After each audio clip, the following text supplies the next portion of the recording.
comecei a desenhar muito cedo. Cedo eu digo com 13 anos, né? Quando eu via várias piadas numa revista de humor, aquelas que chegavam lá no interior de Minas, na cidade de Esmeraldas. E eram revistas bem vagabundas, assim, tipo Vamos Rir, Risos, Sorrisos, né? Esses nomes assim meio ridículos, assim. Mas era o que chegava, então vinha muita coisa misturada, então tinha cartunistas bons, cartunistas ruins. E aí um dia eu estava em casa vendo uma revista dessas, aí eu falei, isso eu sei fazer. Uma coisa que eu queria falar dos quadrinhos, cara, foi tipo a cara do meu pai, eu tipo, faço a mesma cara hoje, entendeu? Quando eu falei pra ele que eu queria fazer quadrinhos, que eu entendo o que é, tá hoje, sacou? Ele tipo...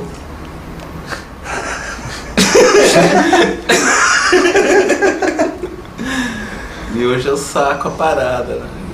É desde criança que eu estou desenhando. E até hoje dizem que eu desenho com crianças de 3 anos.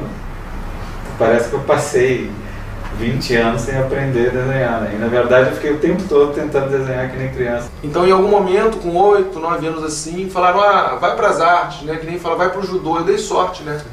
Eu poderia ter virado só um judoca, mediano. Mas uma coisa que eu lembro, assim, que eu fazia, que tem uma puta lembrança, é que eu desenhava em calçada, com caco de tijolo lá no interior do Rio Grande do Sul. Calçada era um bloco aberto, assim, né? Então você pegava aquele caco de tijolo e a gente fazia concursos de desenho de putaria, essas coisas. Mano, um dia a gente fez um concurso de quem desenhava o pau maior, assim, e eu acabei ganhando o concurso porque eu simplesmente dei a volta no quadro, assim. Eu dei uma volta na quadra inteira desenhando um pau. Assim. Quando eu era criança eu já fazia os gibizinhos, né? E continuei fazendo, não sei o que. Aí meu pai era tiete e tal, era pai coruja, ele começou a mandar assim pro Maurício, o Zeraldo, né? Aí o Maurício, acho que ele nem devolveu, não sei se ele devolveu os gibis, mas veio uma linda cartinha. O Tacílio, seus desenhos me lembram quando eu era criança que eu gostava de fazer, parabéns e não sei o que, acho que seremos colegas em breve. Eu tenho essa carta também, que também não sei onde está. O Zeraldo aí, lá ele falou, a primeira coisa que ele falou, assim, isso está uma merda, e não sei o que, aí eu saí de lá arrasado. Mas eu entendo o que ele quis dizer. Ele quis dizer que o fato de meu pai e minha mãe gostarem não significava que fizesse bom, né? E eu acho que ele tem razão até hoje, inclusive e tal. Fiz quadrinhos bastante tempo, agora estou tentando sair dessa.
Cartunista é um cara que não deu certo em nenhuma outra profissão, né?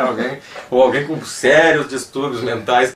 Pô, o cartunista é aquele xarope que tentou fazer outra profissão. Eu falei pra você que tentou ter vocação pra alguma coisa mais séria, não teve, então ficou no cartoon mesmo, agora. Se você fosse representar um cartunista graficamente, é mais difícil do que representar, sei lá, um engenheiro, um banqueiro, um bancário, né? Enfim, quer dizer, você pode desenhar um cara com um colete, sei lá, pedindo dinheiro, sei lá, com uma caneca. Agora, o que define realmente um cartunista é um sujeito irreverente. É um filósofo irreverente. Então vamos puxar pro lado chique, porque é um filósofo no sentido de um cara que pensa a vida. Só que de uma forma irreverente. Quer dizer, ele tem um pedaço de bosta na mão, de um lado a verdade, e no outro uma bosta. Em termos econômicos, eles são muito unidos, a maioria é pobre. Ouço muito falar assim, o cartunista é o urubu que se alimenta da carniça, né? É isso, mas não só isso, né? Que é um cartunista, esse é um termo que se consagrou para essa atividade de gente que faz desenho de humor. Basicamente para zoar os humanos, cartoon, E o cartunista é o cara que faz isso, através de desenhos e tal. Acho que esse é o grau, assim, de você chegar num tipo de humor sem palavras, assim, muito fino. Então o cartoon é essa coisa maravilhosa de você ser um poliglota que consegue se comunicar com qualquer tipo de pessoa, qualquer idade, qualquer faixa social, através de um desenho. Cartunista. O pessoal sempre faz uma confusão, né, entre cartunista, chargista e, sei lá, caricaturista. Acho que cartoon é um negócio mais... O cartoon é uma coisa mais... a pau, assim, num quadrinho, numa situação, o cara resolve, né? Assim, um momento congelado no tempo, né? O cartoon é a piada gráfica, não é essa expressão exata, mas é a piada, é a anedota gráfica, comportamental, que critica, que analisa, que cria, que faz você rir em cima do comportamento humano. A charge é um assunto político em cima de noticiário político. A charge, esse cartoon, é ligado exatamente a um acontecimento, em geral, político do momento. E a caricatura é só o desenho da pessoa. A tira é o cartoon desdobrado em 3 tempos, né? E o quadrinho é aqueles momentozinhos vão se acumulando ali, fazendo uma... É mais perto de um conto do que de um retrato. Né? A história é uma sequência, é um pensamento de alguém. Uma história em quadrinhos parece um filme. Chama de cartunista quem, enfim, trabalha com desenho de humor, né, basicamente. Tanto em quadrinhos, ou sei lá, numa charge, ou num cartoon. O cartunista Ziraldo faz charges, o cartunista Angeli faz quadrinhos e tal. Eu procuro ser um cartunista amplo, assim. Eu procuro fazer charge, eu procuro fazer humor de comportamento, eu procuro fazer cartoons clássicos. O Milor dizia que a definição para eles correta é humorista. Mas ele é mais do que humorista. Está certo que o humor define a maior parte das coisas que ele faz, né? Mas ele é mais do que isso. Porque o quadrinista ele pode ser um quadrinista que não é de humor, né? O cartunista geralmente é um cara de humor, ele é um humorista, né? Queira ou não queira, a gente é humorista, né? Eu acho que o quadrinista pensa em história. Curta ou longa, mas ele pensa numa história. Eu acho que é mais acertado chamar o cara que faz tira de cartunista do que quadrinista, né? Muitos quadrinistas, eles são na verdade grandes, eles são bons em tira, em histórias de 3 quadros. Às vezes quando eles vão fazer uma história mais longa, você vê que é uma piada arrastada. Tem uns que não, que são bons quadrinistas e tiristas, não sei se existe isso, mas vamos dizer que sim. É meio genérico, né? É meio se falar assim, o cara é jogador de futebol, ou o cara é zagueiro, ou o cara é goleiro. Tudo bem, ele é goleiro, mas é jogador de futebol, né? Então, é uma bagunça. Eu, por exemplo, acho que um cartunista é o cara que faz cartoon. E quadrinista é o cara que faz história em quadrinho. Mas como todo mundo faz uma coisa, acho que... Mas acho muito diferente cartoon, esse mundo cartoon, charge e quadrinhos. Eu acho que são coisas bem distintas, assim. A gente acaba chamando de cartunista que é mais fácil, né? Eu acho um termo errado para quem faz quadrinho. Mas é porque eu sou da velha guarda. Check-in de hotel é desenhista aqui para não dar erro. No registro do hotel eu sou jornalista. Para explicar para as pessoas, eu sou um autor de um monte de coisa. Eu sou um cara de jornal, mas eu já coloco cartunista, foda-se, é isso que eu sou, tenho que assumir, tá? Né? Agora, se eu fosse político, eu acho que eu ia colocar outra coisa, teria vergonha de colocar. Eu falava quadrinista quando eu era quadrinista. Depois, quando eu comecei a fazer muita coisa, e nem eu sei exatamente o que eu faço agora. Chargista, cartunista, é estranho porque não... Você pode até escrever isso no hotel, né? Podia escrever cartomante, qualquer coisa, porque não é uma profissão, vamos dizer, regulamentada, reconhecida. Quando eu vou me registrar num hotel, eu sempre me registro com um nome falso, porque enfim, eu sou uma pessoa... Agora eu estou fazendo uma coisa que é legal, eu boto manicure. Não, quando eu vou me registrar no hotel, eu ponho... Eventualmente eu penso, não, vou botar cartunista, mas é... Aí você vê como nem o próprio cartunista leva muito a sério a profissão. Eu penso, cartunista... Não, desenhista. Outro dia foi um papo no bar, o que você faz? Você está sempre aí, meus pares. o senhor não trabalha? Eu falei, eu trabalho. Aí o que o senhor faz? Eu sou cartunista. E o que é ser cartunista? Eu falei, eu desenho os bonequinhos, né? E eu publico esses bonequinhos no jornal. Eu falei, sim, mas além disso, o senhor trabalha? Eu acordo entre 11 e meio-dia, mais ou menos. E aí não tem hora para acabar também. Mas também não tem essa de fim de semana. Se eu tiver coisa para fazer, eu trabalho. Fim de semana, Natal, Réveillon, não tem problema. Compensação, se tiver com o saco cheio, segunda-feira, terça-feira, eu não faço nada, não tem... É flexível, né? Tem que fazer uma chave de segunda, uma crônica quarta com ilustração, uma charge na quinta. Mas eu não tenho uma rotina, não. Inclusive sábado, domingo, de repente estou aqui, faço alguma coisa, sento no computador, escrevo. Eu estou aqui no 5º andar, moro no 9º andar do mesmo prédio. Então eu desço umas 5 horas da manhã, eu levanto, tomo um café e desço. Começo a trabalhar, subo para passear os cachorros, volto. Subo para almoçar, volto. Mesmo quando minha mulher me rapta para tomar um cafezinho, volto e fico. Quando eu consigo, eu faço a tira à noite, assim, mais ou menos, deixo só uma coisinha para colocar de manhã. Então, lá pelas 9 horas eu volto para cá, aí deixo minha tira engatilhada ali, para daí levantar de manhã só ficar fumando e curtindo os detalhes. Todo mundo que faz quadrinho para jornal ou charge passa esse problema, sabe? De acordar e falar, hoje é mais um dia, até às 5 horas tem que estar na redação. Alguns com mais angústia, outros com menos angústia. Nós temos que mandar mais ou menos por volta do meio-dia para sair no jornal do dia seguinte. Agora, são 11h49, né? Sempre tem um cartoon do Geli que ele faz ali, que ele na janela da casa dele ali, em cima tem um luminoso ali, cartoon 24 horas. E desde que você entra nessa, fica ali direto. Ali. À noite eu traço a tira, faço a parte de lápis, dou uma boladinha assim por cima como vai ser o texto e tal. Dependendo, eu passo o pincel e deixo ela na metade.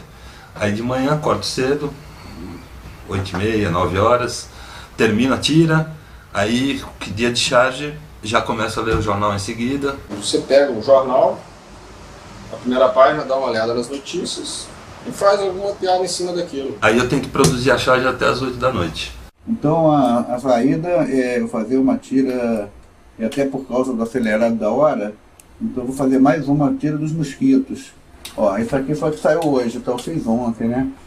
E eu não sou daqueles que falam assim, bolei a charge à 1 da tarde e falam, então vou ter tempo pra caralho e tal. Eu falo, então dá tempo. Não, eu bolei e dou pra charge da 1 até as 8. Na verdade, algumas eu faço uma por cima da outra. Isso aqui são só mosquitos falando, né?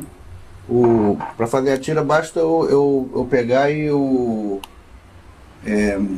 escrever o texto, né? Não tem que desenhar nada. Os mosquitos já estão desenhados, bem como a maior parte das tiras, essas coisas seriadas, eu parto de objetos, né? Eu não desenho a mesma coisa, não preciso desenhar a mesma coisa 2 vezes, né? Tem uma ideia meio maluca que se você não bola uma piada hoje, você não bola ela amanhã, entendeu? Acho que aqueles mecanismos intrincados na sua cabeça, de neurônios, então a química que dá hoje não dá amanhã. Então se eu não bolar uma piada hoje, ela não vai ser bolada amanhã. Então eu bolo as de hoje, eu bolo as de amanhã. Então no fundo eu acabo bolando, todo dia eu bolo piada, entendeu? Mesmo que eu não desenhe, que não as use, entendeu? Olha só, já são 11h52, só tenho 8 minutos para mandar a tira, né? Então agora eu começo, vou escrevendo por cima da outra, né? Pô, eu tive uma ideia agora, mas esqueci, mas peraí que eu vou ter outra. Jota, já é 12h03. Pois é, mas na verdade esse meio-dia é 1 hora antes do deadline fatal, né? Uma coisa disciplinar. Que ninguém leva a sério o negócio de desenhar, né? As pessoas, meus colegas, tem que ir pra casa agora porque eu tenho que trabalhar. que vai trabalhar, vai ficar desenhando em casa. Mas muitas vezes tu não tá afim de desenhar, na verdade, né? Tu tá afim de fazer outra coisa. As pessoas encaram o desenho como uma simples diversão, como se não tivesse prazo, como se não tivesse chefe, como se fosse só assim, olelê. Terminou ela? Terminei. Eu vou mandar. 12:08. Normalmente assim, a minha velocidade para fazer pode ser de 10 minutos ou 5 até, mas digamos assim, mais ou menos em média 20 minutos para fazer cada tira. Vai do sofá para a prancheta e para o computador, é isso. Senta lá no sofá com um caderno de esboço, tem a ideia, depois senta aqui na prancheta, desenha aqui no lápis, né, canetinha, pincel, e aí escaneia no computador e finaliza no computador, geralmente a cor ali. Eu não preciso de muito material, não ser uma caneta dessas aqui que esteja funcionando e um bloco de papel Chamex, né?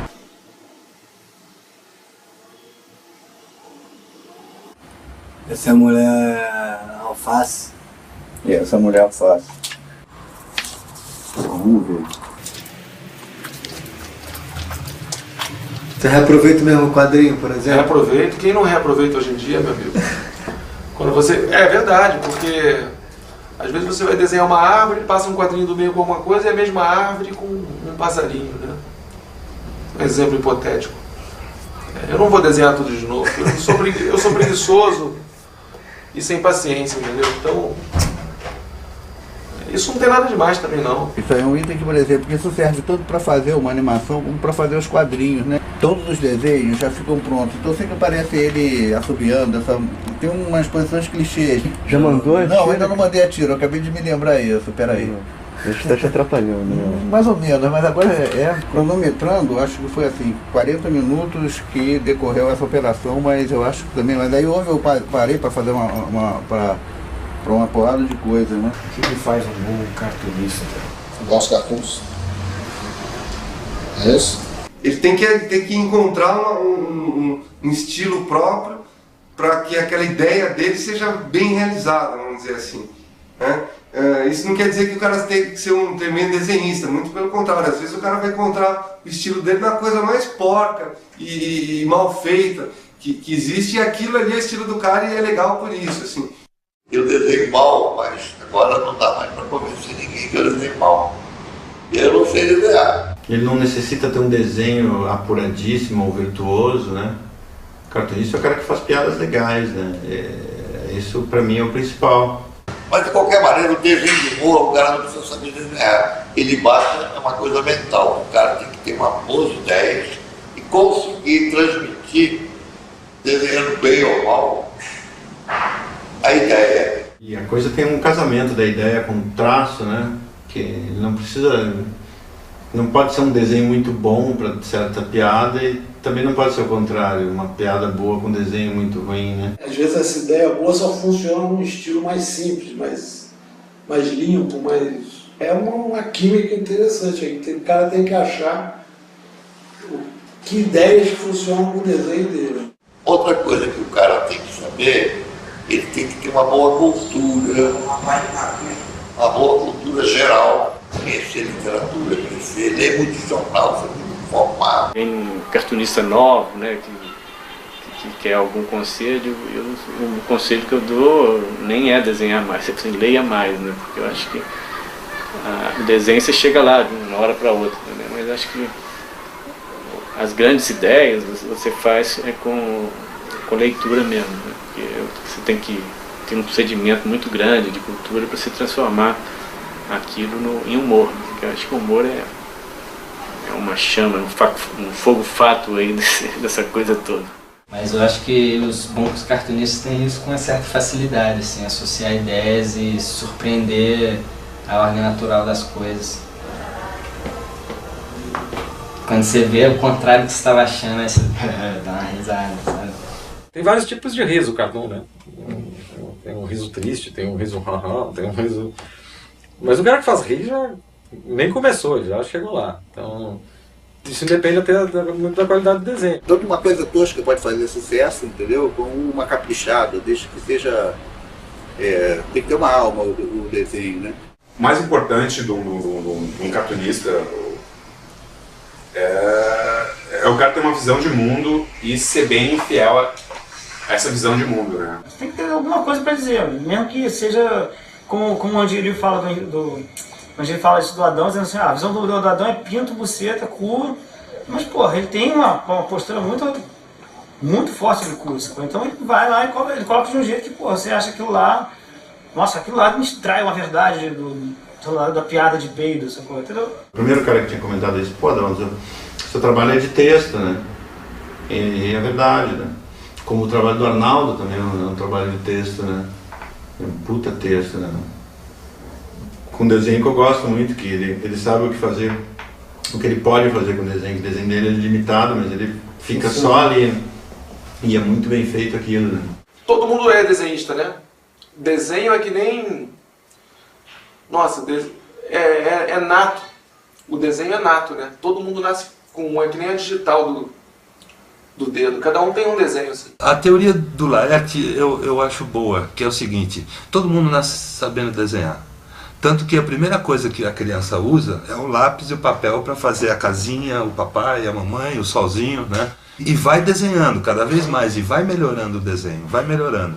Até que entra o período do desenvolvimento crítico. Fala assim, esse desenho tá ruim, esse desenho tá ruim, esse desenho tá ruim, aí até que trava e não desenha mais. E o desenhista é o que não travou, é aquele que continua desenhando. É que dom parece um pouco aquela coisa de... O cara nasce sabendo desenhar, né? Então, pra ele é fácil. Tá numa turma assim, aquele cara é o desenhista, ele desenha desde criança, ele curte desenhar, não sei o que lá, ele é super bom e eu sou ruim, não sei fazer o que ele sabe e tal. Mas se você gosta de desenhar mesmo, achando que você é pior que o cara e continua desenhando, você vai ter o teu desenho, independente se é pior ou melhor. Então, eu acho que o dom, na verdade, que você tem, não é o dom de saber desenhar, mas é o, digamos, é o dom de ter interesse por desenho, de achar que desenho é uma coisa que vale a pena fazer. Desenhar não se ensina. Se estimula, se desenvolve, se orienta. Não sei explicar. E acontece isso, às vezes eu já dei uma aula, falo, olha, faço assim, assim, assado, aí no mês seguinte eu já não estou fazendo mais daquele jeito. Ensinei tudo errado. Né? Esse é um dos motivos pelo que eu não dou oficina. Porque eu não tenho certezas em relação ao meu próprio trabalho. Eu não tenho pontos indiscutíveis, assim, sabe? Nem em relação ao que eu mesmo faço, principalmente em relação a isso. Aquilo que eu te falei de não ter um pensamento certo, eu não conseguiria ensinar nada. Eu acho que o cara tem que ser um pouco artista de palco. Ou então, né, mas lá você tem que prender atenção, né? Tem que ser interessante, né? Eu sou travado já, aqui com vocês dois, eu super travado para falar aqui, imagina para um público assim de... Agora funciona assim legal quando vão os outros cartunistas, né? Hoje ele é um cara que fala pra caramba, o Laerte também, lá, né? Tem lá, eu fico só falando uma coisinha ou outra, aí dá. Eu não consigo me comportar como uma pessoa que ensina, até porque eu não soube aprender direito na escola e não desenvolvi nada que me estimulasse a professorar alguma coisa, né? Eu acho que tem umas coisas que é difícil de ensinar. Eu acho que o cara nasce com o punch da coisa, né? Com a verve, ou não nasce, né? Eu não vejo alguém ensinando verve na escola. Que é isso que precisa para ser cartunista. É verve. É você ter uma verve e colocar ela direitinho para o leitor. E isso também se desenvolve, mas não se desenvolve em escola, não adianta. Mas eu não estou vendo um professor falando assim, bom, vamos ver a verve de todo mundo aqui hoje, né? Vamos ver como você está mal, você está bem e tal, vocês têm que estudar mais. Não dá. A verve se desenvolve junto, conforme você vai pensando sobre as coisas, né? Quadrinho você consegue ensinar, e cartoon. Você vai ensinar alguém a contar piada. Você tem alunos assim, falando, o cara vem assim com um negócio e fala, mas isso não é uma piada. Ah, mas eu fiz, olha, tá crítico e tal, falando, não é uma piada. Conta uma piada, o cara conta e não sabe contar piada, o que você faz? Você não ensina, vai mandar ler o Freud, o Schist. Não dá. Mas eu acredito que Quadrinho tem muita técnica, muita coisa que possa ser ensinada. A imensa maioria de perguntas para mim que vem por e-mail é que caneta que eu uso, entendeu? Isso é legal, essa troca de informações eu acho muito legal. E é uma forma até de ensinar, né? Então, olha, eu desenho com isso aqui, mas tem cara que desenha com isso aqui, ó. Já dei aula particular de quadrinho. Eu acho que isso funciona mais, no sentido do cara que quer, do garoto, da garota que quer fazer quadrinhos, conhecer uma pessoa que faz quadrinhos, que vive de quadrinhos, né? Entrar em contato com as pessoas e perguntar o que quiser pra ela, tipo, não, qual é o pincel que você usa? Você usa nanquim, você esboça, É mais uma coisa de você... Funciona, ao meu ver, no sentido do cara entrar em contato com alguém que vive daquilo e tal. E, enfim, de algum jeito tem as manhas, né? Eu dou umas oficinas de quadrinhos, sim. Eu gosto, mas normalmente é meio curto, assim. Eu acho que em 97, talvez, 96, é uma coisa assim, né? Eu dei uma oficina lá na Casa de Cultura Mário Quintana, em Porto Alegre, junto com o Fábio Zimbres. Eu acho legal dar oficina de quadrinho quando o cara é muito interessado e já tem uma bagagem, sabe? Porque daí ele leva lá um personagem, alguma coisa, começa a discutir com ele, dá umas ideias e tal. Daí você usa a oficina, na verdade, para conversar com o cara e o cara sair com outras ideias. Basicamente, o Fábio ficava, enfim, dando uma dura lá nos moleques e tal, e eu ficava fumando. E tentando afastar eles com a fumaça do cigarro. Aí eu tinha, sei lá, uns 13, 14 anos, eu desenhava já. Aí eu vi no meu colégio, tinha um cartaz de uma oficina de quadrinhos que ia ter na Casa de Cultura lá. Uma das nossas alunas era a Chiquinha, jovem, juvenil Chiquinha. Sei lá, tinha 15 anos, 16 anos, não sei. Tá, eu cheguei, era o Fábio Zimbres e o Alan que davam oficina. Daí a jovem Chiquinha foi lá ter aulas. Só que daí eu comecei a ficar meio tédio, comecei a ficar perturbada, sabe? Aqueles colegas de oficina, tipo, tinha um senhor de 80 anos, tipo um gordinho rejeitado com um ranhão, assim. Aí eu, ai meu Deus, o que estou fazendo aqui? Mas se o cara vem cru, assim, quer aprender a base, desenhar, né? Quer aprender a desenhar, quer aprender como é que faz o balão, toda essa tecnicalidade, essa coisa assim, aí eu acho um pouco meio chato. Aí a primeira aula eu me lembro que era tipo uma projeção de slides, aí ficava os livros falando, aqui esse desenho, babá, tinha uma trajetória, os slides de cabeça pra baixo, assim. E eu, interessante, tá. Daí depois na segunda aula, agora vocês criam uma história. A gente ficava lá sentado. Aí no segundo dia, agora continue que vocês começaram ontem. Aí eu ronque. Só que ela, enfim, ela foi muito esperta, ela foi 2 dias assim, já sacou qual era. Depois não foi mais, né? Eu posso fazer isso em casa, sabe? Na real, daí eu meio que desapareci. Eu roubei os desenhos dos professores também, porque eram a fuder. Afanei alguns e sumi. O cara já tem que vir meio com uma bagagem, assim, tipo, de já saber as coisas e aproveitar o curso para pegar informações, juntar com aquilo que ele já sabe, com a vontade que ele tem e ir adiante, né? Sempre quando me entrevistam, fazem essas perguntas do tipo, o fato de ser mulher, não sei o quê, porque tem poucas mulheres, não sei o quê. Não sei explicar porque, talvez sei lá, porque mulher goste mais de dinheiro, não seja tão estúpida e prefira uma profissão mais rentável. Mas o fato é que tem poucas cartunistas. Claro que tem menos que homens, né? Como em várias outras modalidades, assim, outras profissões. São 2 profissões que as mulheres até hoje não nominaram porque são muito truculentas. A profissão de homem é cartunista e estivador. Já viu mulher estivador? Não tem também mulher cartunista. Mas existem cartunistas. Existem mulheres cartunistas, elas são mais espertas, vão fazer outra coisa, elas não ficam nessa, desenhando. Nossa, uma coisa meio masculina assim, mas pela tradição da coisa toda. A mulher sempre aprende a se divertir mais cedo que a gente, né? A gente fica lá vendo quadrinho, tocando punheta pra... E as mulheres, sei lá, põem maquiagem pra rua, sabe? A gente ainda fica meio incubado antes de criar coragem pra rua, acho que é isso. quadrinho sempre desenhou muito a mulher sempre teve muito presente, mas não fazendo quadrinho. Eu acho muito massa ver que tem mulheres fazendo quadrinho também, me interessa bastante. Eu conheço mais do que antigamente era uma seca do caralho nessa área, né? Os únicos eventos que eu fui na minha vida, que não havia uma mulher, não tinha uma garçonete, não tinha uma faxineira, não tinha nada. Acho que nem pra gay era legal aquele troço, porque era um universo árido, uma coisa horrorosa. Foram os eventos envolvendo na área de os lançamentos infelizes de cartoon e quadrinho. Agora, eu sou totalmente favorável, evidentemente, a ter cada vez mais mulheres gostosas nos quadrinhos, entendeu? Não mais mulheres gostosas, mais mulheres desenhando, porque eu acho que tem poucas mulheres desenhando, entendeu? Devia ter mais. Eu acho que está mudando esse perfil, isso é um exagero que eu faço. Tem a nova geração, tem um monte de meninas fazendo, legais e tal. Mas até que tem vários problemas que não são de conhecimento geral, assim. Tem várias meninas fodonas que eu curto pra caralho. Eu, por exemplo, se eu estiver vestido de ótima Bernardes, posso ser chamado de uma cartunista mulher. O Otto me disse que recebeu uma carta de um cara da Folha, que leu a Folha e disse: ah, porque a Chiquinha é tudo disfarçado de mulher, né, Otto não sei o quê. Eu, vai que eu assim, não sou eu sou eu. Pois é, também é um nicho muito pequeno que eu estou ocupando sozinho, pessoalmente, fazendo essa força para marcar esse espaço aqui, o cartunista e transformista e contrabaixista. Quem que é a Maria Nanquim?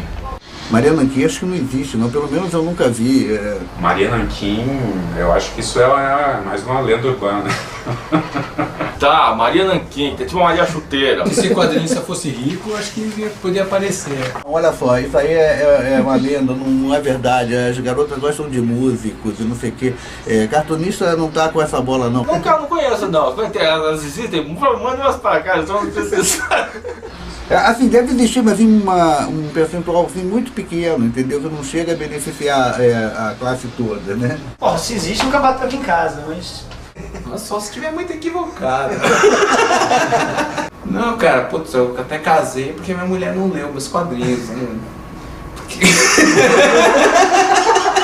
Eu tenho uma teoria que irrita muito os desenhistas, mas é que é... Se pegar um saxofonista ruim, o pior saxofonista do mundo, vai botar ele caminhando na beira da praia, só com aquela calça de baiano, o saxofone, 1 bilhão de mulheres vão querer dar pra ele. É magnetismo. Inclusive a tua mulher mesmo, independente de amar ou não, ela vai, não há como lutar. É o charme da...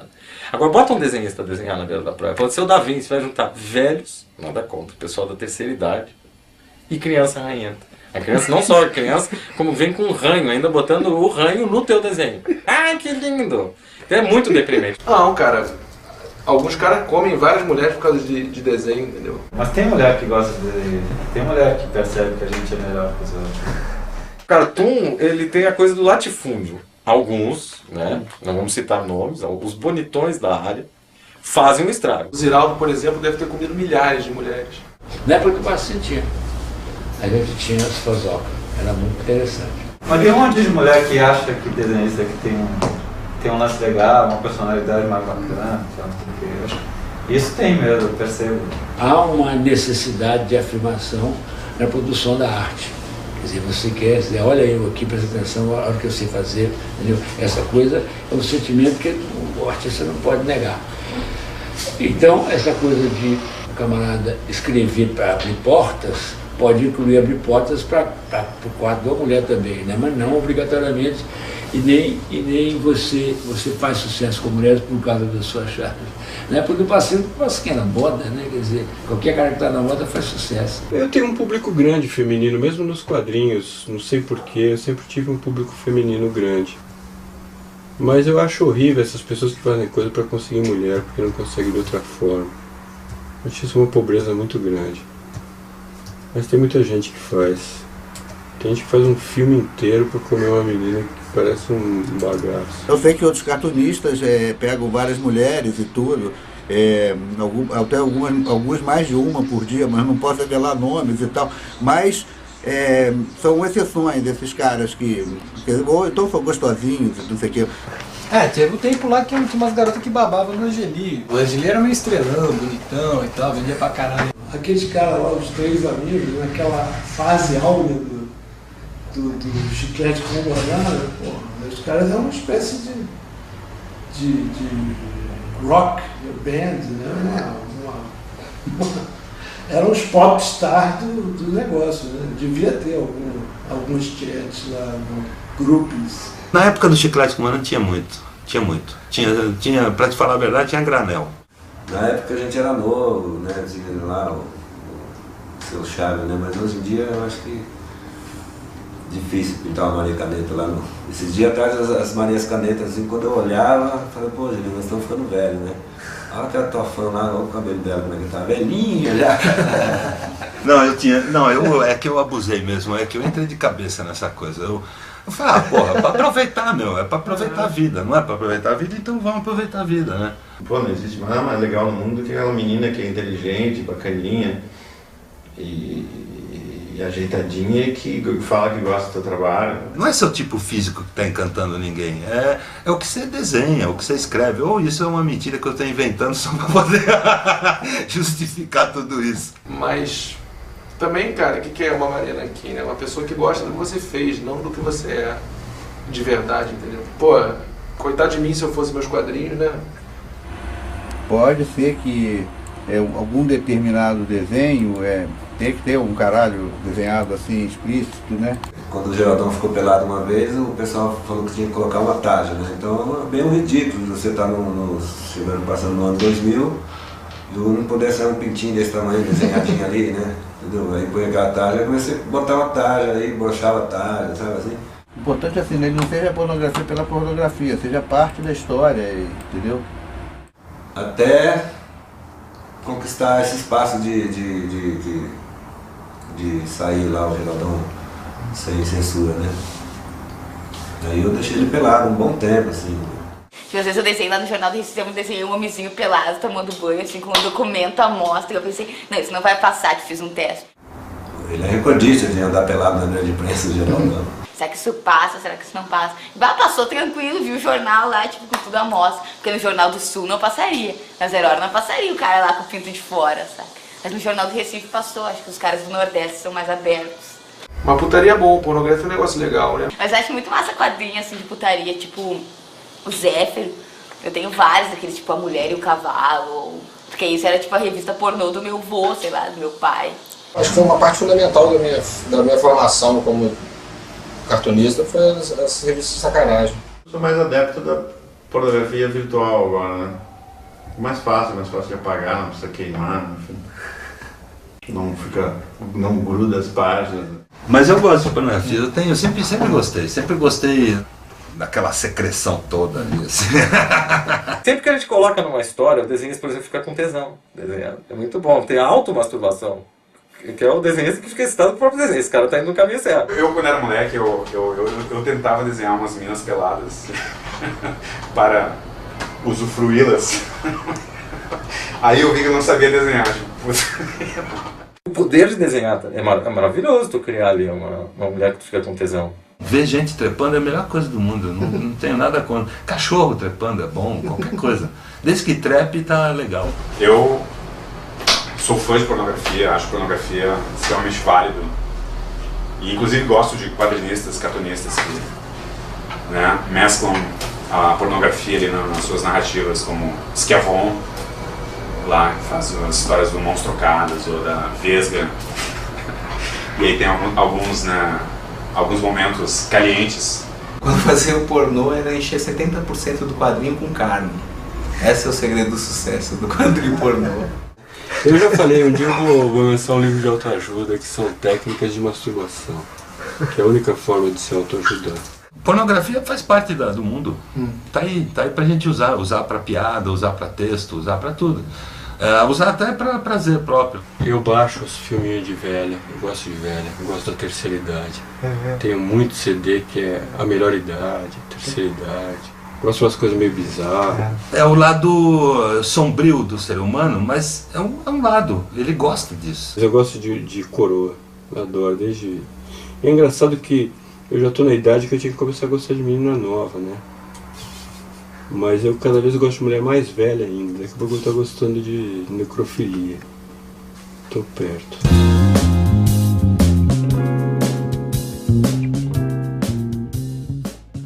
Mas a censura em cima do político, mas permitiu a pornografia, né? a sacanagem. Então surgiram muitas revistas de sacanagem. Então isso também criou um mercado muito grande para os cartunistas que estavam surgindo. O Pasquim começou no fim dos anos 60, né? 68 ou 69, se não me engano. Então, mas esse período inicial foi um estouro, né? Bom, com relação ao Pasquim, é evidente que eu não vou falar nesse texto, você tem que fazer um filme sobre o Pasquim. Mas evidentemente que o desenho de humor, a caricatura, o cartoon, a charge, voltaram a ter importância na empresa brasileira depois que o Pasquim apareceu. Foi um negócio fantástico, né? Porque juntou ali vários cobras do cartoon, do quadrinho, do desenho. Jaguar, Cláudio, Zeu, Fortuna, esse pessoal todo, Milor, principalmente, quer dizer... Praticamente todos os cartunistas da época, assim, daquela geração, todos desenharam, publicaram no Pasquim, né? De vez em quando você via lá coisas internacionais, às vezes o Jaguar publicava um cara de fora. E o humor também estava esquecido, não tinha uma revista de humor no Brasil. E aí apareceu uma quantidade infinita de cartunistas, né? O Pasquim abriu muito, né? Porque o Pasquim, a gente tinha um concurso permanente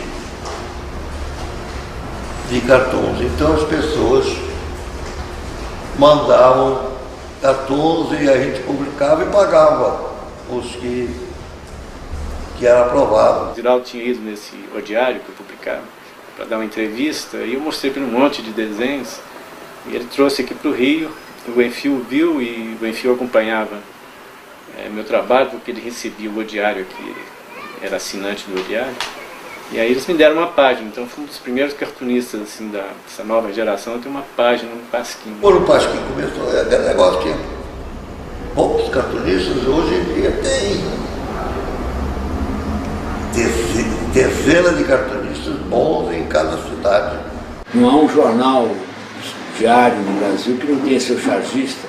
Todo mundo no Brasil hoje, toda essa geração que aí pode ser considerado filhos do Pasquim. O Jaguar, por exemplo, eu acho até hoje o desenho do Jaguar ultramoderno.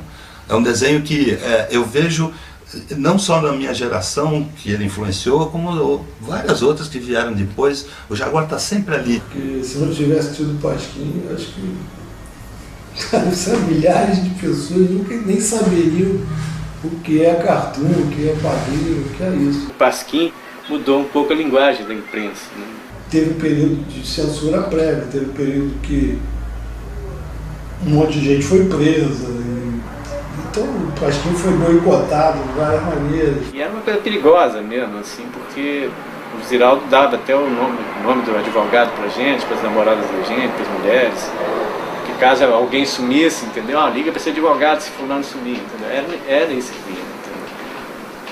A gente com 20 e poucos anos, a gente era corajoso, né? Mas tinha medo de nada e tal, mas tinha uma paranoia grande, a gente conhecia amigos que já tinham sumido, gente que militou às vezes em guerrilha, gente que foi torturada. Era uma época de censura muito violenta e os jornais descobriram também que uma maneira de burlar a censura era o humor, né? Então todos os jornais queriam ter um chargista, então foi quando teve o boom do Pasquim, teve o boom do humor também, né? Porque os jornais queriam cartunistas e os cartunistas também queriam publicar. Então havia uma demanda grande para cartunistas. E um outro aspecto é que a censura, né, a censura militar, ela proibia a parte política, então você tinha que usar muita metáfora, né, para dizer as coisas, você tinha um acordo tácito com o leitor, a gente fazia uma metáfora, ele entendia a metáfora. Eu tinha que fazer malabares para falar o que queria, sabe,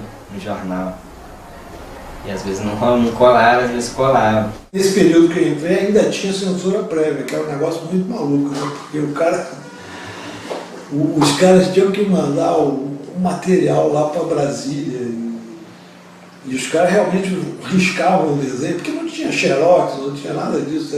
Os caras mandavam o desenho original e os censores lá passavam aquele pincel atômico. Pô, ele tem lá uns desenhos guardados, cara, com um X assim, que acho que nem devolveu pra ele. Eu tenho uma caixa aí com uma caixa só de desenho censurado, né? Então, porque a gente fazia um desenho, esse aqui, Aí eles pegavam o pilô e riscavam, né? Aquele pilô, aquele negócio grosso, assim, cara. E ainda por cima escrevia embaixo, vetado, para não haver dúvida. Então estragava o desenho, né? Então a gente passou a fazer só o layout. Então a gente fazia um layout em papel vagabundo e tal, e mandava para eles. Aí se fosse aprovado, a gente fazia o desenho. Então às vezes era até comemorado, isso passou, né? Quando voltava o material da censura. Né? Tem uns que não dá para entender porque o nego riscou. Tem outros que, sei lá, falam uma palavra, às vezes, sei lá, não dá para entender. Alguns não dá para entender. Eles cismavam, né, com alguma coisa que fosse alguma crítica ao poder, né? Esse desenho que eu guardei é ridículo. Que era um desenho assim, de uma televisão e tinha no chão um cocô assim, como se estivesse assistindo a televisão. Aí o cocô falando assim, opa, vai começar o meu programa. Porra, aí esse desenho foi censurado violentamente, vetado. Fiz um cara baixinho, um cara grande. Aí o grande fala, você me conhece? O baixinho fala assim por alto. Aí, pô, censuraram isso. Nossa, totalmente idiota. Então assim, não tem critério. Por que isso? Não, porque o cara grande deve ser o poder, o de baixo. E de repente era só um cartoon sobre linguagem, entendeu? Então... E o Jaguar Ziraldo, eles mandavam um monte de coisa, assim, textos absurdos, pegavam, copiavam qualquer texto, mandavam uma quantidade enorme de material que não era nem de verdade, era só para boi de piranha, né, para ver se confundia os caras. Mas os caras eram chatos, e eu acho que eles liam tudo aquilo e saíam censurando direto. A gente tentava burlar a censura, mas não adiantava nem você provocar a censura, né? Você acaba se adaptando à miséria, né? Lembra aquela história da rã, que você jogar ela na água fervendo, ela pula para fora, mas você colocar ela dentro da água fria e se for esquentando, ela cozinha ali dentro. Então é esse processo que o poder faz, né? de cozinhar em banho-maria, né?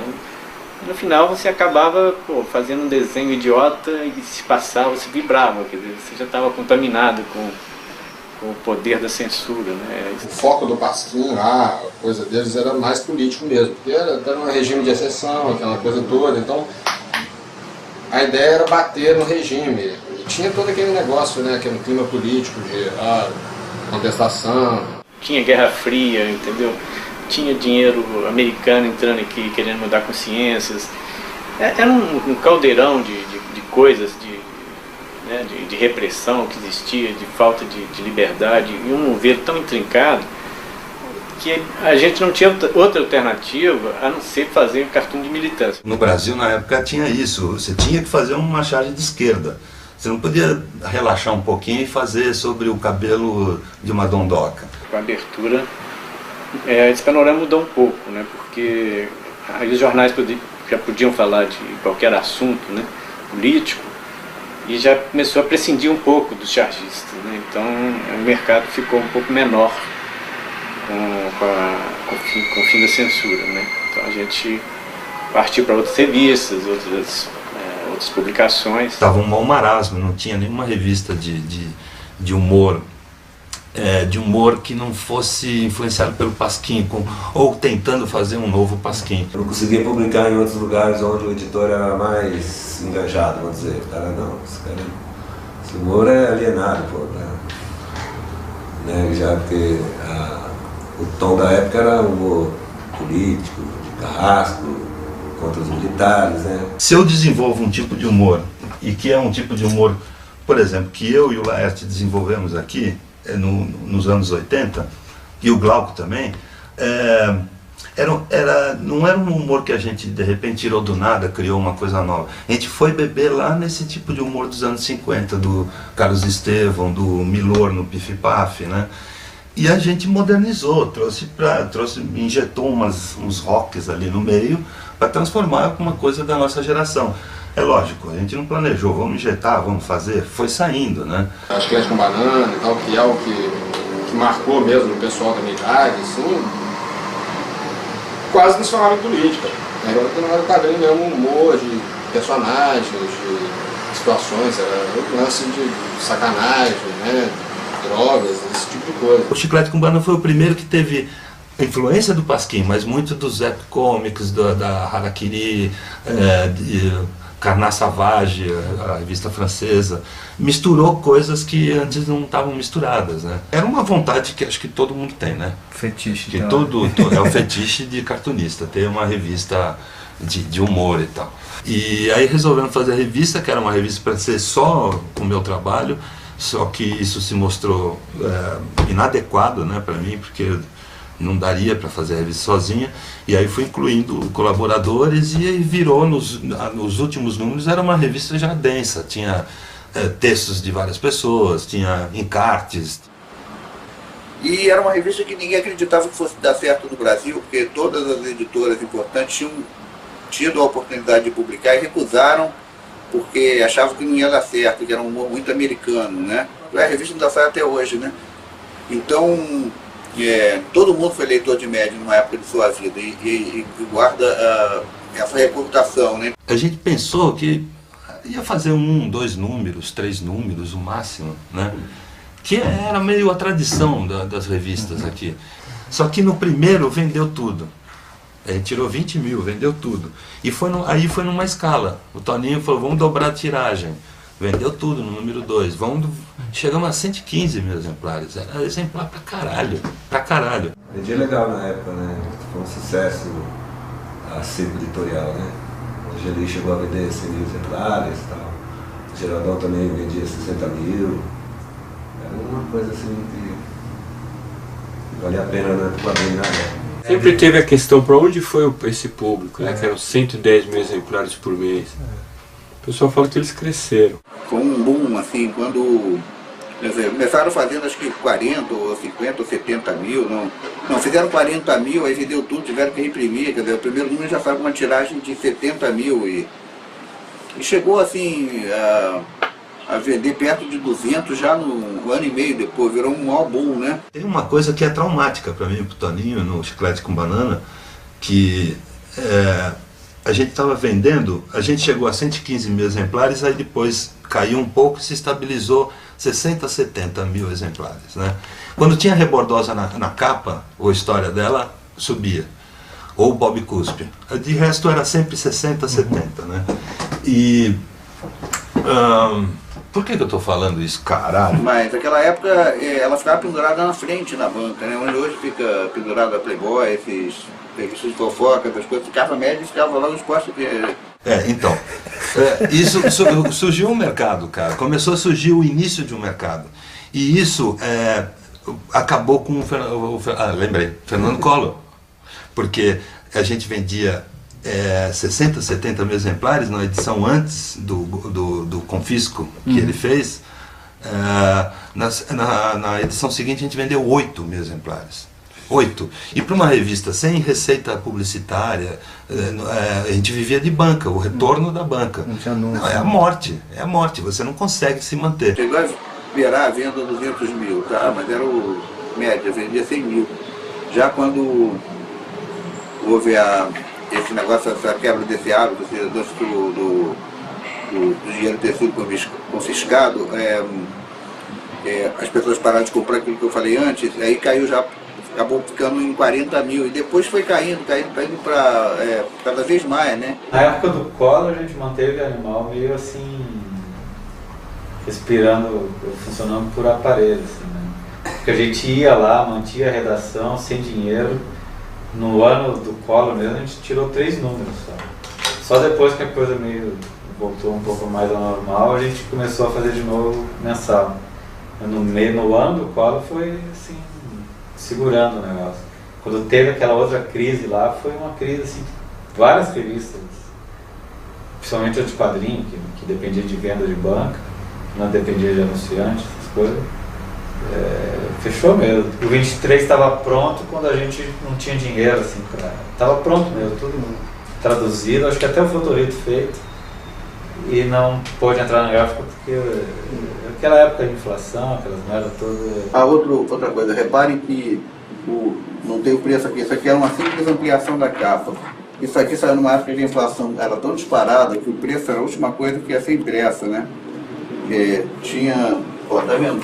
Ele depois, Ele, quando foi impresso, ele já foi impresso por 25, mas o pôster foi impresso antes, né? Foi decidido, vai ser 25, porque se saísse na semana seguinte era 27, era uma época de hiperinflação. Quando acabou o Chiclete com Banana, quando fechou a editora, deu um branco geral, para mim, pro Laerte, pro Glauco, pro editor.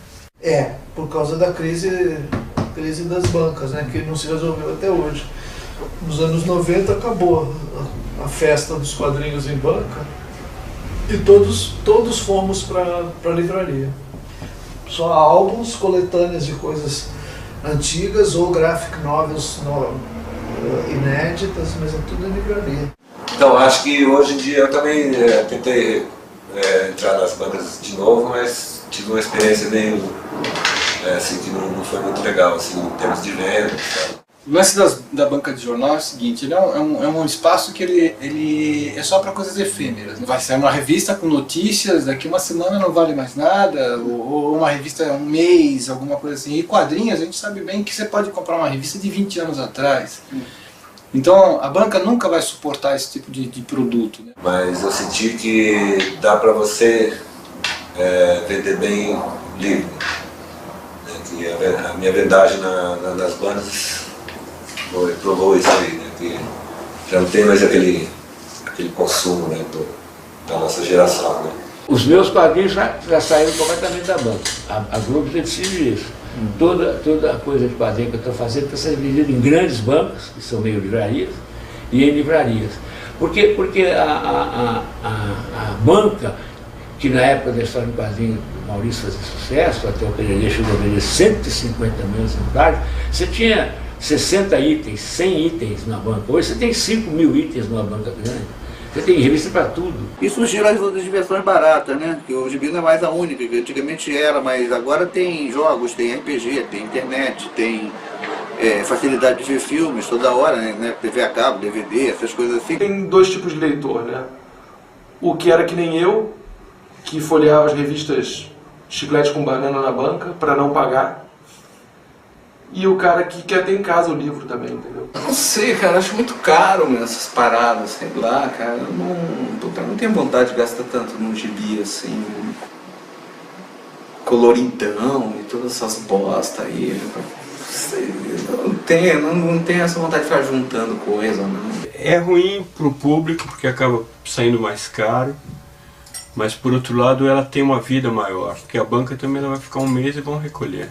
Um dos projetos do Frozen era esse, era pegar, quando sair o número 1, o número 2, volta para a banca número 1. Porque você gostou, você pode comprar e tal. Foi quando a gente saiu com o Frozen que as bancas decidiram, tomaram essa decisão que a revista não pode mais ser relançadas. Sabe? Então, pô, isso é um tiro no pé do quadrinho. Então não só eu, como todas as editoras que produziam quadrinhos sem gibi, estão se fudendo com isso. Olha, eu acho importante um mercado que tem as duas coisas, né? Eu acho que o mercado de banca é onde você ganha os leitores, é onde as pessoas vão ter o seu trabalho de uma maneira mais acessível, tá próximo de você, tá na banca de jornal, na sua esquina, né? Agora, eu acho fundamental depois de um tempo ter coletâneas de trabalhos que vão para a livraria, que é onde a pessoa guarda mesmo. Eu acho o estante, ficar na estante, ter um lugar na estante, eu acho importante. Já tem um número de livraria no Brasil que é muito baixo, né? Buenos Aires tem mais livraria que o Brasil inteiro. Então, isso aqui é uma piada. E se a maior parte disso diz que não tem espaço para quadrinhos, então você resolve o quê, né? Pode ser que as pessoas achem que o quadrinho é um negócio infantil, até porque o começo foi esse, né? Essa coisa assim, quadrinho para criança, só criança que lê, ou isso aí é para retardado, existe um certo preconceito. Onde tive preconceito foi no tempo que eu vendia de mão em mão. Isso era foda. Quando teve um período que eu saía vendendo minhas revistas, e eu vendia de mão em mão, né? Eu imprimia e ia lá no Bexiga, centros meio intelectuais de São Paulo, e eu ficava vendendo nos bares. A grande maioria das pessoas falava assim, não quero quadrinho, passei da idade. Um cara erudito não vai ler quadrinho, e mesmo o tratamento que se dá, né, aos lançamentos, as coisas totalmente diferentes. É verdade, eu fiz uma palestra para uma entidade aí como quadrinista e me pagaram R$300. Aí 2 semanas depois me convidaram para fazer uma palestra como escritor e me pagaram R$1.600. E tinha van com ar-condicionado, não era Kombi. É muito diferente o tratamento. Até pelo nome, eu acho que tinha que mudar, né? História em quadrinho é um nome super horrível, horrível. Eu ainda não consigo achar um outro nome para isso, mas pô, História em quadrinho é um nome medonho, né? Assim, remete a coisa infantil, né? Não fala, por exemplo, um romance não fala história em letrinhas. Você vai ler Romeu e Julieta, é história em letrinhas, né? Não. Esse nicho do quadrinho adulto é uma coisa menor, né? Eu acho. Não é tão grande quanto o quadrinho infantil, mas... Bem ou mal, é o cara que mais vende quadrinho nacional no Brasil, né? Deve ser o Maurício de Souza, né? Tem outro que vendeu assim tanto pro mundo inteiro, e vende até hoje. Maurício de Souza, eu acho um grande autor, enfim, dentro do caminho dele, né? Que ele próprio, aliás, construiu. Ele é um gênio brasileiro dessa coisa de quadrinho comercial, infantil e tal. Ele construiu esse troço. Mas ao mesmo tempo o Schiavon é um gênio também, só que é outra coisa. Ninguém vai confundir uma coisa com a outra, não precisa. E eu lia quando eu era moleque muito. Lembro de um Dia das Crianças para pedir um gibi do Cebolinha de presente. Mas eu gostava muito quando era criança. Tem aula, né? Devo ter muita influência do Maurício de Souza. Eu lia muito Mônica e Cebolinha quando eu era moleque, assim, tal. Inclusive, aprendi a ler antes de ir pra escola, assim, lendo gibis, principalmente do Maurício de Souza. O Maurício é um cara que é legal, mano. Um cara que enxerga como um negócio o trampo todo, né? O Maurício de Souza é um quadrinho industrial mesmo, não dá pra... Então, nesse quesito, o cara soube fazer mesmo, né? Toda a equipe dele achou a linha, achou o público. Eu lia quando eu era moleque. O Maurício teve uma geração que, queira ou não queira, foram leitores do Maurício, né? O meu filho foi leitor do Maurício. Houve uma mistura de influências, gente que se influenciou, por exemplo, pela revista Chiclete com Banana, ao mesmo tempo que estava lendo a Mônica. Ou ainda carregava a influência da Mônica, ou do Cebolinha, sei lá. E o Maurício tem o seu mérito. Tem o seu mérito, que não é o mérito que eu prezo, mas ele tem. Né? Ele construiu uma coisa que ninguém construiu na América do Sul, uma empresa de história em quadrinho, que produz filmes, dá emprego para um monte de desenhista, colorista, diagramador. Alguém que já trabalhou no estúdio do Maurício? Tem o Lourenço, né? O Lourenço Mutarelli, ele trabalhou lá. Desenhava, mas só na intercalação, que eu nunca peguei os bonecos legais. Porque é entre um desenho e o outro, então é um intermediário, o lema é passa rápido, ninguém vê, então não precisa ser exato, porque o que conta são as pontas da animação. Mas foi assim, era ruim, era bom, eu era muito moleque, não era moleque assim de idade, mas mentalmente eu era. Então eu fazia umas putas sacanagens, eu passava durex no dedo assim, segurando a lapiseira, e punha uma cruz escura e dava umas puta dormida lá. Eu pendurava, eu e um outro cara, o Genovese, pendurava minha blusa na cadeira e a gente ia pro cinema, tipo, funcionário público. Eu não era... Nunca conseguia cumprir a cota, porque tinha uma cota de produção. Talvez por ser agora muito industrializado no esquemão, talvez tenha perdido essa coisa mais vívida, né? As pessoas também falam como se, não, a Maurício Souza Produções parece qualquer coisa que tem mais ou menos alguma organização empresarial aqui as pessoas acham que tem um cara com um chicote atrás e todo mundo, crianças de 15 anos fazendo desenho e tal, suando, com chicotadas e tal.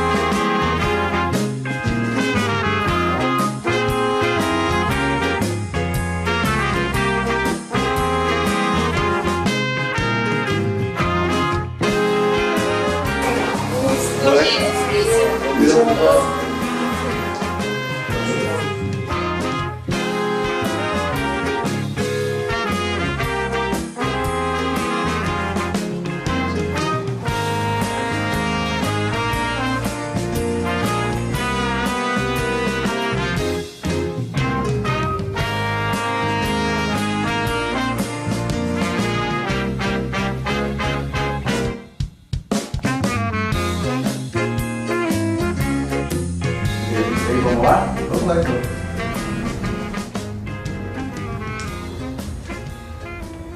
Lógico, no começo eu não tinha equipe, mas desde o começo a minha ideia era fazer equipe, era ter auxiliares para que a gente pudesse ter mais facilidade e mais tempo de criar mais e poder competir com material estrangeiro. Quando eu montei a minha equipe, foi uma violência contra mim mesmo.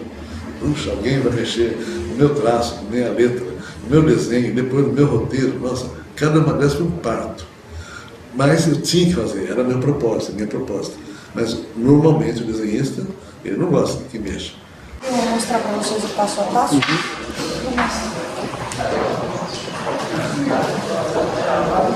O Robson é um dos roteiristas aqui do estúdio, né?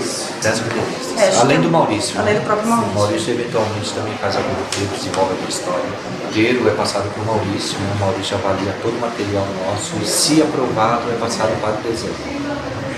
Então é nesse formato que o Maurício recebe o roteiro para avaliação e assim ele consegue ter uma ideia melhor de como a história vai aparecer na revista. Nós estamos realmente influenciando ou ensinando a pessoa a ler, passando mensagens e tudo mais.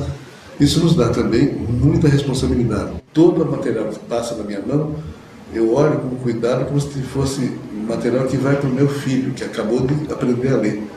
Se passa pela minha mão, ou se passa por esse crivo, essa crítica minha e de todo o pessoal daqui, eu posso dar para o meu filho, daí então o material pode sair. Esse formato também ajuda bastante ao trabalho do desenhista, né? Eu me considero desenhista, eu comecei a desenhar antes de se usar o termo cartunista, então eu sou dos antigos.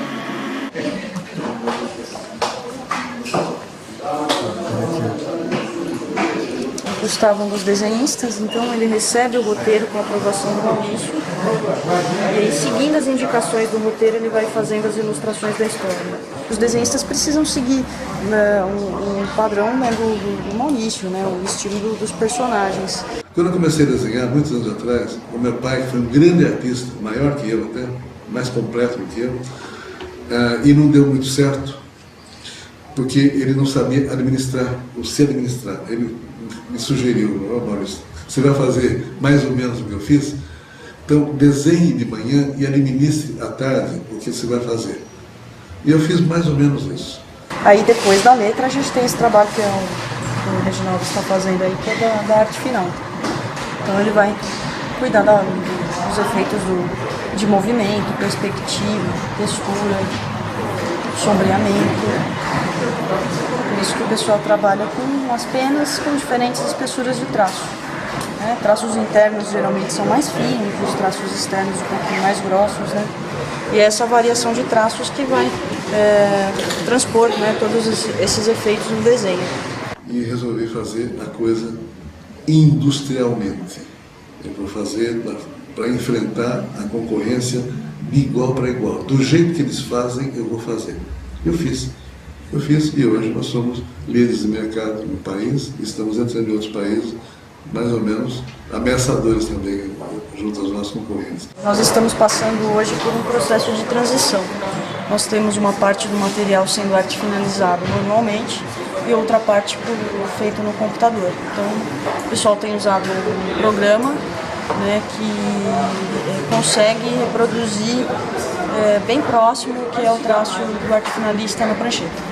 Pra gente que se preocupa, mas com a tecnologia vai ser dispensado o artista? Não, porque assim, por mais que você tenha um computador e tenha esse recurso, você precisa da habilidade do artista e o dom que ele tem para trabalhar com ilustração, né? Uma série de ações que começa no desenho, começa no quadrinho, que depois vira gibi, que depois vira produto, que depois vira desenho animado, que depois vira parque temático, que depois vira internet hoje, e games e tudo mais. Há diversas plataformas de comunicação. O negócio é você realmente estudar a maneira de colocarmos o que nós criamos nas diversas plataformas. E é isso que eu tento fazer. Elas escolhem as cores de acordo com a movimentação da história, claro, dentro de um padrão do Maurício, procurando equilibrar as cores. Tem algumas outras tonalidades que são padrões, geralmente as roupas dos personagens, cor de pele, né? Isso não muda. as cores de fundo, ó, geralmente o que vai variando é entre o amarelo, o rosa e o azul. O amarelo geralmente é para cenas de maior tensão, movimentação. Azul seria para cenas mais calmas. O rosa geralmente é para cenas intermediárias. Quando o requadro não é fechado e que é pintado é o balão. Então tem algumas regrinhas, né? Não adianta você ter fama, você ter algumas vitórias no passado ou no momento. No dia seguinte você tem que estar brigando e lutando para ter o seu trabalho publicado, reconhecido e principalmente pago. Estando tudo aprovado, a gente manda para Panini e lá tem esse processo de digitalização. Depois eles que cuidam da parte de impressão.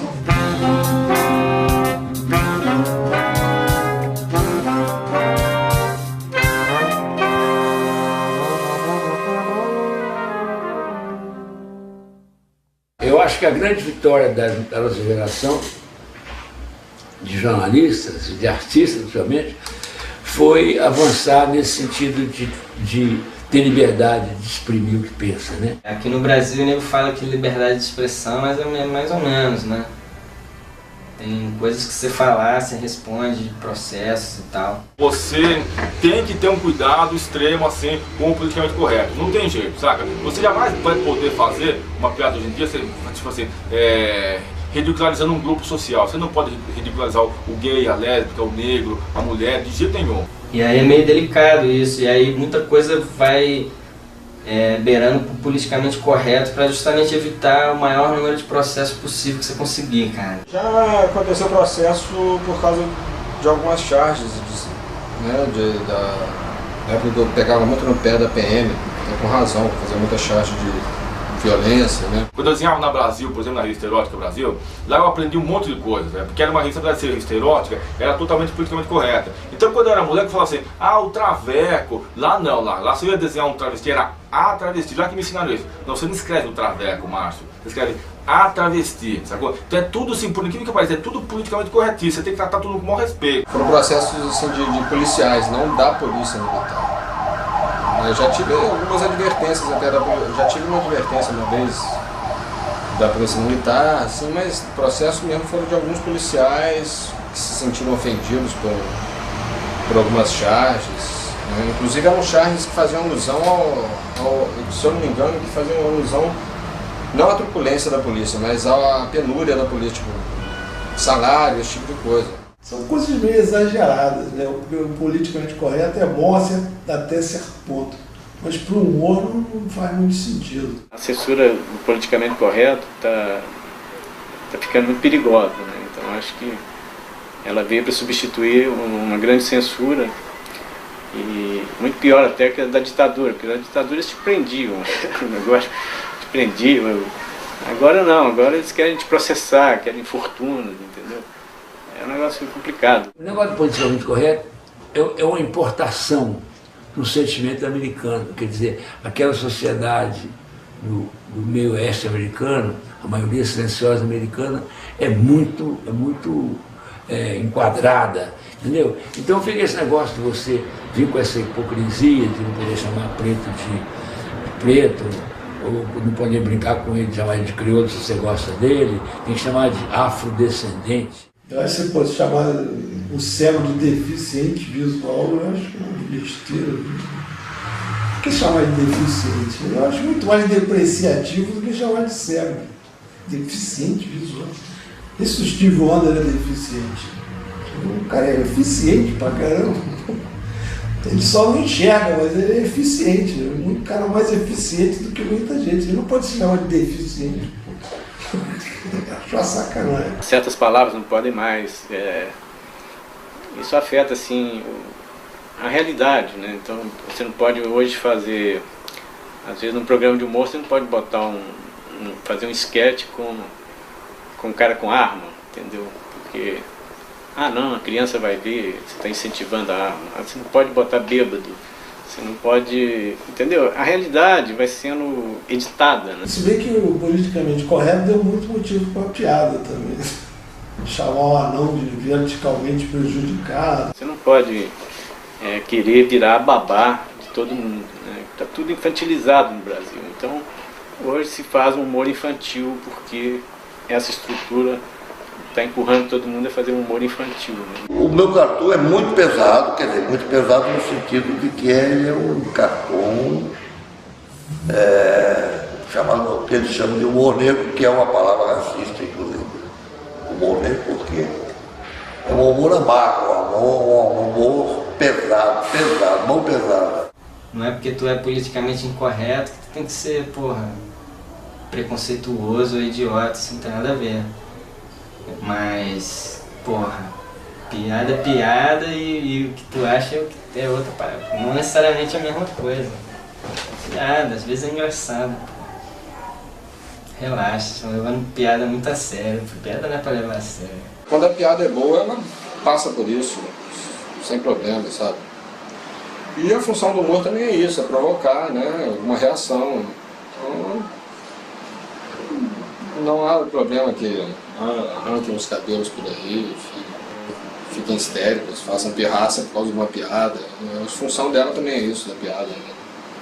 Provocar. A maioria dos cartunistas exatamente está na contramão do politicamente correto, que é o certamente correto do cartoon é ser contra o politicamente correto. Eu acho que a primeira Dundum é de 89, 90, não sei. E tão engraçado porque, na verdade, a Dundum foi criada despretensiosamente. O Adão ia para a França e queria fazer meio que uma despedida, alguma coisa, e deu certo. A revista Dundum, ela teve o apoio da Secretaria Municipal da Cultura em Porto Alegre, e o fato de ter sido patrocinada, né, isso deu uma polêmica incrível, assim.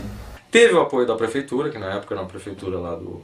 Tava o Olívio Dutra e tal, o pessoal da esquerda porto-alegrense, e realmente, cara, isso juntou a interesse político de descobrindo que a prefeitura tinha doado não, tinha feito patrocínio lá, como é que chama? Apoio na forma de papel. E fizeram uma CPI, tipo uma coisa. Olha aqui, eu compulsando a página 2 da revista, encontro um nome aqui, Adão Iturruzgaray. Esse cidadão, ele é o autor de duas historinhas, aquele negócio da porca é dele. Da porca é dele. Bom. Pô, é claro que botar dinheiro público numa parada que tem um Adão Iturruzgaray é um risco, puta, não calculado. Né? A gente virou notícia, né, porque foi tipo assim, a Prefeitura de Porto Alegre lança a revista pornográfica. Né? Dar apoio a uma revista que eu faço certas restrições de ordem pornográfica, e eu esclareci isso no discurso que eu dei na Câmara de Vereadores, quando eu pego uma revista e começo a folhear, e tem filhas minhas do meu lado, e eu vejo cenas de sexo explícito, evidente que eu tenho que me constranger. Agora, se os senhores entenderem que isso é pregar moral de cuecas, isso é o meu caráter. Eu sou assim, eu acho que dentro da minha família eu não posso ter esse tipo de intimidades para coisas escabrosas. Só isso. Não tinha nada a ver, era simplesmente uma revista em quadrinhos do estilo da Chiclete, Animal, né? Uma revista de quadrinho bagaceiro mesmo. Não era uma revista pornográfica, as pessoas velharadas não entendem isso. É chocante o que vocês fazem. Se isso aí vem em nome de... Não é crítica moral, cara. Não estou falando em crítica moral. Estou falando em bom gosto. Vai ouvir. Eu estou falando em bom gosto, em vulgaridade. Isso é o seu juízo de valor. Mas sim, senhor. E eu quero saber. E eu tenho o meu. Como é que com vanguarda tu te atreve a colocar uma revista com essas cenas de alguém dando uma trepada numa porca e deixa levar para dentro de casa? Enfim, era uma revista de quadrinho para adulto. Tinha cenas de sexo e cenas bizarras de sexo. A Dundum marcou porque a Dundum tinha qualidade também. Ficou marcada por isso. As pessoas iam lá. Aliás, quem foi procurar putaria na Dundum se decepcionou. Barra pesada, né? Aquelas piadas do Adão e tal, de sexo com débeis mentais. Esgotou nas bancas, né? Começaram a chamar de pornográfica, botaram um plástico na revista. Agora, quando o sujeito foi lá bater, né, abrir a revista para se masturbar, a decepção com desenho é triste, né? Volte os anos 50. Quando eu quiser pornografia, está escrito na capa.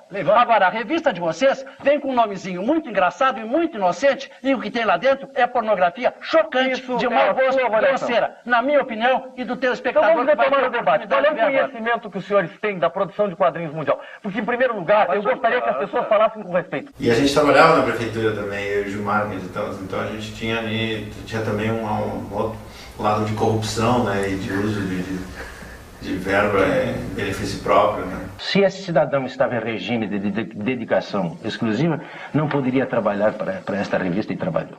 Foi uma merda, fui processado pra caralho, anos e anos. Então imagina um tribunal com a revista para quadrinhos, as pessoas tendo que ler as paradas que o Adão fala. Isso é engraçado, eu queria ter muito participado do julgamento. Permite que nós rodemos algumas tiras, por favor? Evidentemente. Então a opinião pública pode julgar. Papai e mamãe, papai e a empregada, papai... Quem mais? Nenhum dos senhores fez isso na vida, não é? Certamente nenhum dos senhores fez isso. Não existe sexo na vida. A mamãe é encanadora? Não sei se a minha mãe deitou com encanadora. Eu acredito que não. Quem sabe detalhar muito bem esse processo é o Baselli, né? Que estava lá no calor dos acontecimentos. É uma vergonha que em pleno congresso da modernidade nós tenhamos uma polêmica tão medíocre, tão pobre, tão eleitoreira. No meio de tanta canalice isso, né? Tem um lado que é engraçado, outro que não é. No meio de tanta canalice, tanto bandido nesse país, tá lá os dois tendo que... Agora, que não deixa de ser um prazer assistir o Adão nervoso durante 2 semanas, coitado, né? Tava em pânico, né? Com razão, processado, né? Com medo de viver momentos de luxúria no presídio e tal. E eu ameacei o Adão, como eu sou doente mental, é engraçado que o Adão, como ele me conhece, ele nunca sabe exatamente se eu tô brincando ou não. E eu disse, Adão, e aí o meu irmão, que é um grande advogado, armou, tô num esquema de audiência, foi o Luciano Veríssimo, essas coisas de tribunal, sempre tem que alguém dizer que tu é um bom cara. Todos nós íamos fazer depoimento, chamava o próximo lá, o promotor e tal. E eu tava na lista dos depoimentos, e eu disse, Adão, mas quem sabe se na última hora lá eu não viro o jogo, na hora que eu sentar na cadeira, não, quem te garante que eu não vou chegar e vou dizer, senhor juiz, esse Adão é um bandido. Tem tudo isso aqui é pouco, eu sei disso e daquilo. E o Adão riu amarelo. Quando eu fui depor, e que eu só elogiei, o Adão me olhava com uma cara de pânico, assim, eu acho que ele estava em dúvida que eu ia falar, eu disse, senhor juiz, não é nada disso. Isso aqui ele me pagou para falar, agora eu vou dar real. Olha o que ele faz em casa, olha as coisas que ele tem guardado lá no armário. E aí o Adão me olhou com os ali, dava pena, nunca vou me esquecer. Mas, enfim, foi uma palhaçada, eles foram absolvidos e tal. A opinião pública há de fazer o seu julgamento. Boa noite. Mas a revista vendeu com água, assim, né? Os caras das bancas de revista iam na nossa casa para pegar lote, assim, de 50 revistas e vendia numa tarde. Assim. Efeitos colaterais. Primeiro catapultou a carreira do Adão. Ele veio para São Paulo e tal. E não era uma revista em benefício próprio, né? Era uma revista em que a gente reuniu todos os desenhistas gaúchos e desenhistas, depois desenhistas de São Paulo, teve gente da França, quer dizer, a jogada era essa, caras velhos, novos, nova geração, e aquilo serviu, foi uma coisa importantíssima para a cultura do Rio Grande do Sul. Assim. Esse pessoal da Dundum, o Adão, o Gilmar, o Silvio Silveira, Fábio Zimbres, o Schiavon, que na época morava em Porto Alegre. Agora criou um medo, esse mesmo medo que eu falo, por exemplo, dos editores, nunca mais a prefeitura apoiou o Padrinho lá. Esse lado é um lado ingrato, tem o lado assim na hora, pô, que legal, uma briga, escândalo. É bom para um lado, mas para o outro é ruim, porque o burocrata fica com medo. Por que o cinema ganha grana pra caralho, né? Dinheiro do nosso bolso aí, né? Por que não dá mais grana então para que se façam 2 revistas, 3, daria para fazer 5 revistas de quadrinho no Brasil? Mensal, né, com a grana que vai para os filmes, e muitos filmes vão uma chatice, né, cara? Para fazer um filme, você fazer um filme tem que gastar 6 milhões. Com 6 milhões dá para fazer uns 100 gibis. É essa a diferença. Umas peças horrorosas, nos cinemas medonhos, e os bons também, mas eu quero dizer, por que não quadrinho? Eu acho que poderia ser um apoio cultural. Eu sei que na França, no Ministério da Cultura, tem uma portinha ali que você abre, que é correspondente ao mercado de banda desenhada. Eu acho que seria legal, mas por outro lado também fico pensando no tipo de cobrança que isso aí teria, porque lá na França não tem censura assim, desse tipo. O cara recebe dinheiro e tal para fazer um negócio, mas fala, não tem censura. Sinceramente, eu sou muito desconfiado com coisa assim oficial. Eu não gosto, sabe, que nossa fonte de renda mais certa venha do governo. Eu gostaria que tivesse 1 milhão de livrarias e todo mundo falasse, eu quero, olha esse, sabe, tivesse isso. Eu não acho essas leis de incentivo Eu acho que a porra do governo devia gastar em esgoto e escola mesmo. Essas merdas, porra desses filmes que ninguém vê, essas punheta com o pé aí que ninguém faz, não devia ser pago pelo povo. Mas o certo seria o produto se autofinanciar, que é como é o cinema americano. Os caras não recebem dinheiro de Rouanet para fazer os filmes, eles são capitalistas, investem no filme, o filme é feito com todo profissionalismo, né? E eles têm um mercado interno que absorve aquilo. Se o filme estoura, os donos do filme ficam ricos, né? Como a gente é visto como uma cultura menor, lei de incentivo à cultura, pra que tá dando pra quadrinho? Essa porra é cultura? Independente de arte ou não, é uma forma de expressão e comunicação, é cultura. Se é para ganhar apoio, eu acho que deve ser então considerado como arte, né? Se cinema é arte também, então quadrinho é arte, tá? Essa frescura, é arte, mas é arte, né? Lógico, né? Tem desenho, tem história. Todo mundo que vive de criação é artista. Eu vivo de inventar coisa, de inventar uma coisa. A gente tem um papel em branco, ainda não existe nada aqui. Eu vou pintar, vou desenhar uma coisa aqui. Quem faz isso está fazendo arte, logo eu sou artista. No meu caso, não. Eu faço um negócio que é apenas uma espécie de bolada gráfica. Não é arte. Não é arte. Eu acho que a arte é colocado como subcultura, né? Colocado como cultura marginal, de segunda categoria. Eu não me sinto desconfortável também, sendo subcultura. Não me sinto mesmo. Então, acho que quadrinho pode ser considerado arte e tal, mas não precisa, né? Quadrinho é mais legal que seja um toque, assim. É mais show de rock, né? Quadrinho é mais show de rock e arte é mais, sei lá, é mais jazz, música clássica. E eu não sei se dá pra dizer que quadrinho é arte, entendeu? É uma forma de expressão linda, né? É uma arte menor, assim, né? Poxa, é difícil falar, né? Quem sou eu para dizer que é arte, o que não é? Mas eu não acho que é arte, não. Arte, né? Eu acho legal você gramar numa arte considerada menor e fazer, se você fizer o que lá está fazendo em quadrinho, um dia ele vai ter que ser conhecido, assim, provavelmente quando morreu, sei lá o quê, mas ele é o melhor escritor que a gente tem hoje em dia, ele é o maior poeta, ele é a porra toda, eu acho. Acho que nada precisa ser tratado como arte, nem arte precisa ser tratado como arte.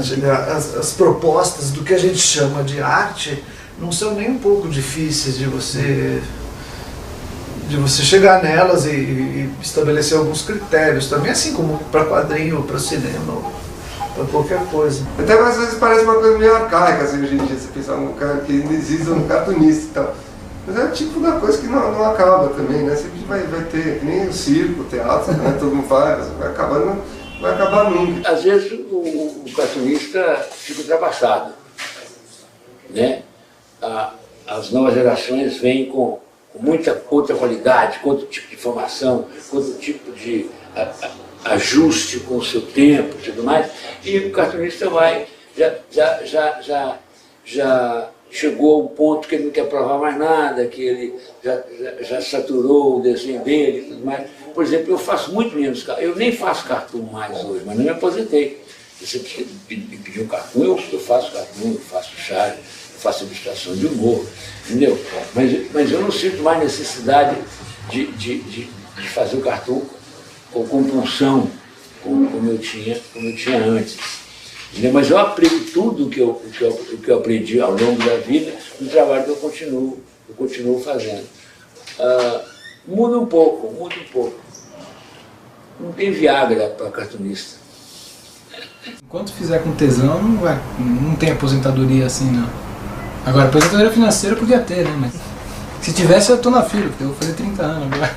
Eu penso numa aposentadoria, até porque a vida não vai ter todo sentido mais, né? Claro que eu talvez mereça umas férias, até uma licença prêmio, mas eu preciso trabalhar até o resto da vida. E no Brasil é difícil você se aposentar e ficar satisfeito, né? Eu acho que a necessidade da arte é importante. Eu não consigo passar um dia sem fazer alguma coisa que seja de criação, né? Então acho que só quando eu ficar com Alzheimer, assim, vai ser impossível. Mas assim, com consciência, eu sempre quero contar uma história, sempre tem uma observação de humor sobre aquilo. Tem vida longa, cartunista. Os cartunistas vão ficando melhores quando eles vão ficando mais velhos. A maturidade vai ensinando cada vez mais, vai nos deixando cada vez mais com vontade de criar, de usar tudo que nós aprendemos para jogar no papel. Se eu me aposentar, eu vou fazer o quê? Eu vou ficar vendo as coisas, tendo as ideias e não ter onde publicar? Eu acho que é tão inerente ao ser humano o humor, né, que eu falo que o humor é o menor caminho entre duas pessoas. Né? Então a primeira coisa, quando um bebê nasce, a primeira coisa que você quer fazer é fazer ele rir. Então você faz careta, você faz uma gracinha, né? Então a primeira comunicação entre dois seres é através do humor. Né? Então eu acho que a última também deve ser. Então eu acho que por isso que em Minas lá os velórios são tão engraçados, porque a última comunicação que você faz por último também é através do humor. Né?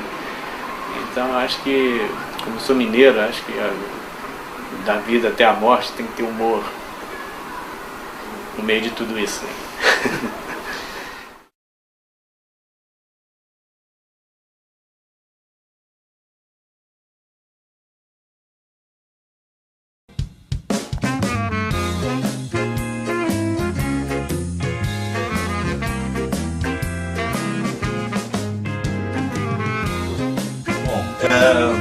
Meu nome é inteiro, né? O nome de cartório é Arnaldo Angico Filho, tenho 51 anos, praticamente 51, faço agora em agosto. Provavelmente quando esse filme ficar pronto vou estar com 60. Cadê o microfone tá aí? Oi? O microfone tá aí? Tá aqui, tá aqui. E pega bem? Pega bem. Modula bem? Mas quem você tinha preparado? Essa era a resposta por isso. Agora, o que era a pergunta, né? Você falou um negócio aí. É lógico, falou lá. De arte, né? Ah, arte, é. Então. Tá vendo? Você já disse que não era arte, agora você vai fazer eu falar que é sobre literatura. Estão me usando pra remendar coisas. Entendi. Galerinha, é o seguinte, eu sou o Marcos Baralto, o cartunista mais rock and roll do Brasil. Tô querendo risada, hein, seu boiola? De novo. Take 2, né? Take 2. Galerinha, é o seguinte, eu sou o Marcos Baralto, o cartunista mais rock and roll do Brasil. Tá ligado? Você não vira, maluco? Aqui é o seguinte, eu faço um rouco louco, o personagem mais rock and roll dos quadrinhos. Faço um tatuzinho, o primeiro personagem tatuador dos quadrinhos, tá ligado? Então por que eu faço aqui, ó, Rapidez, primeiro personagem rapper dos quadrinhos, tá ligado? É isso aí, valeu, estamos aí. Essa vamos ver a introduçãozinha, tá com a cabeça, né? Aí, começa. Você tem pessoa que eu falo, falei no vazio, sabe? Ficar falando só, tipo isso, tipo aquilo, tem uns 50 primeiros de informações, 20 minutos. Tá ligado? Com muito orgulho, tá ligado? Quem não gostou vai se fuder, tá? Desculpa. Agora, se vocês querem que eu tenha um cheiro do cartoon, do humor, é o Milor Fernandes. Mas vocês jamais vão conseguir entrevistar ele, porque ele é gaiteta, ele fica fechado lá naquele lugar dele. Ele mal atende a mim, que conheço ele há 40 anos, quanto mais alguém que quer entrevistá-lo.